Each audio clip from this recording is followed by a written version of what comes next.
क्या वाकई में किसी डॉल्फिन ने अपने ट्रेनर को मारा है या फिर क्या ये सिर्फ और सिर्फ फेक वीडियोस हैं? तो दोस्तों आपको बताते चले कि मैंने इस पर मुसलसल 2 दिन सर्च किया और सर्च करने के बाद मैं ये वीडियो बना रहा हूँ सिर्फ ये देखने के लिए क्या ये वाकई में फेक थी या नहीं। तो दोस्तों आपको बताते चले कि ये फेक वीडियोस हैं, ऐसा कोई भी मामला अभी यानी कि कोई भी वाकया इस तरह से अभी कुछ दिनों के अंदर ऐसा पेश नहीं आया।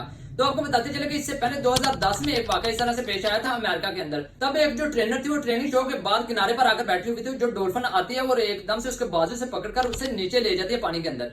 और जो हाल था वो जो स्टेडियम था लोगों का भरा हुआ था और वो सारे के सारे देखते रह जाते हैं और इस कदर हैरान होते हैं कि ये सब क्या हो रहा है। तो दोस्तों वो जो डॉल्फिन थी वो ट्रेनर को इस कदर नीचे जाकर मसलती है कि उसकी डेथ हो जाती है और सारे लोग देख रहे होते हैं, यानी कि सभी के सामने उस लड़की की डेथ हो जाती है। और ये जो मामला था इस कदर वायरल होता है कि पूरी दुनिया में न्यूज चैनल इसे रिपोर्ट करते हैं, क्योंकि ये मामला जो इस तरह के होते हैं वो बहुत ही हसास होते हैं और सारे जो मीडिया चैनल्स वगैरह होते हैं वो सारे इस तरह के मामला को रिपोर्ट करते हैं। तो दोस्तों ये जो अभी जेसिका वाला ये जो सोशल मीडिया पर गर्दिश कर रहा है ये सिर्फ और सिर्फ आपको यानी कि इंस्टाग्राम, टिकटॉक या फिर इस तरह के जो प्लेटफॉर्म्स है ना इन पर मिलेगा।